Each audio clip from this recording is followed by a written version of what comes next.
So the Ryzen themed build is finally complete, as you guys can see here.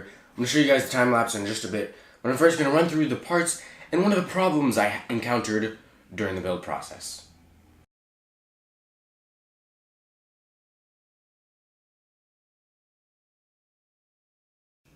So this build is based around the Ryzen 7 1700 and the Gigabyte GA AX370 Gaming 5 motherboard, both of which were generously provided to me by AMD in a review kit, which you can check out my unboxing of here. And once you're done with that, you should check out my review of the 1700 and the 1700X up here.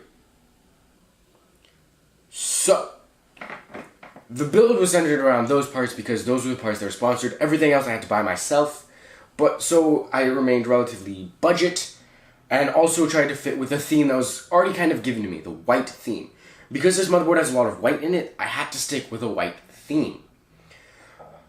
So that's why I went with this case, the DIY PC J180W. W for white. They have the black version as well. It's actually a really nice case for only about 35 bucks. It's got a power supply basement, it's got some nice cable management spots. So for the cooler, I went with a Hyper 212 Evo because it's cheap and it's great. So the reason I went with silver, so white obviously with my board, silver, because the cooler in the original RAM kit that I was planning on using, some of the cheaper but still like not crappy options that were available were silver. So it was a Crucial Ballistics kit of DDR4 2400, 8 gigs, so that's two 4 gig sticks.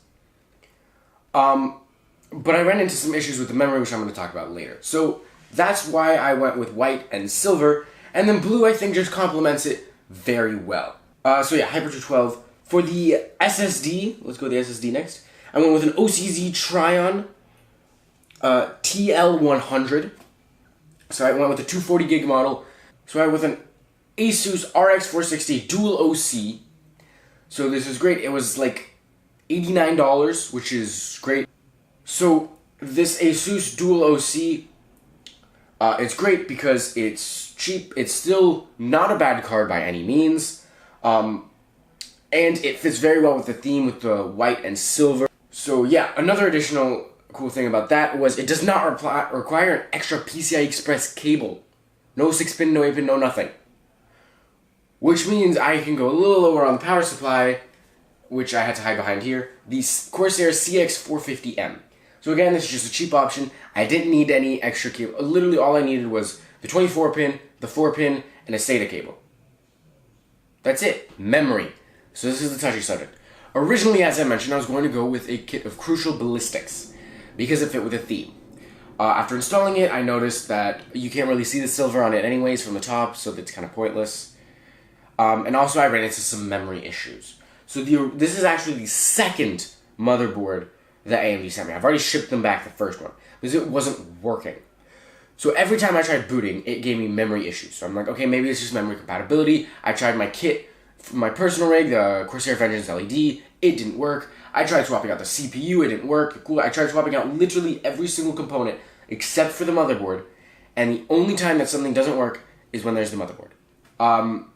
So that's why I originally thought that maybe it's just memory compatibility. I returned that kit to Amazon, and I bought this Corsair Vengeance LPX DDR4 3000, 8 gigs, that's 2x4, and then Vengeance LPX is, I know, compatible with Ryzen.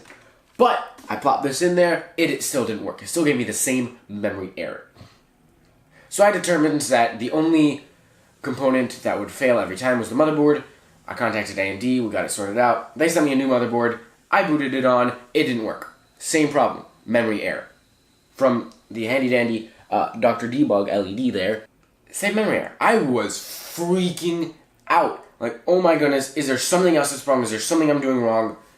I don't know. I tried clearing the CMOS several times, and then I don't even know why I thought of this, but while it was booting, I pressed the OC button, and it turned on. It had Aorus on the screen.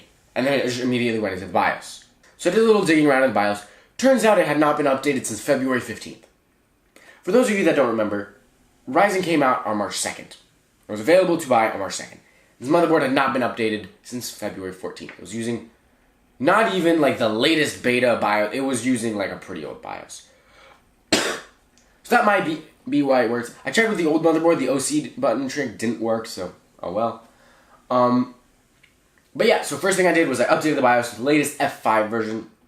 It's working flawlessly. I got Windows installed, and now it turns on without the OC button trick.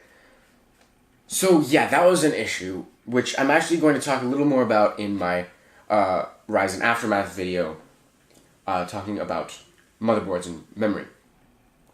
So yeah, that's all the parts and why I chose them. I think I'm really happy with how this build turned out. And without further ado now, let's show the time-lapse of me building it.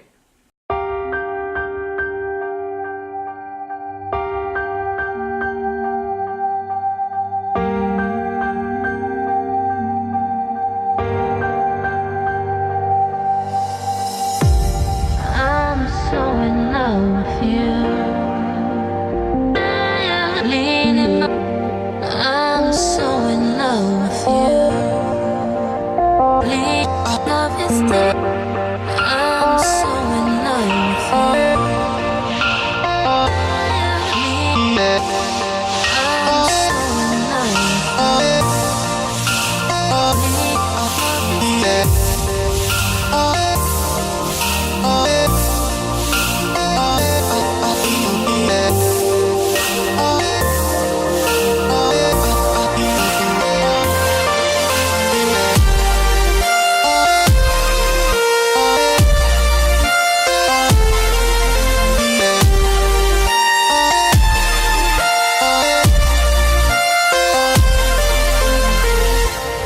I'm so in love with you.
I'm so in love with you. Cleaning martyrs. I'm so in love with you. Love is dead. I'm so in love with you.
So I hope you enjoyed this build.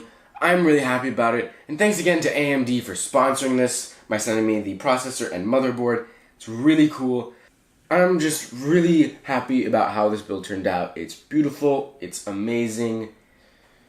And yeah, I don't think there's much else to say. Don't forget to leave a like on this video if you liked this video.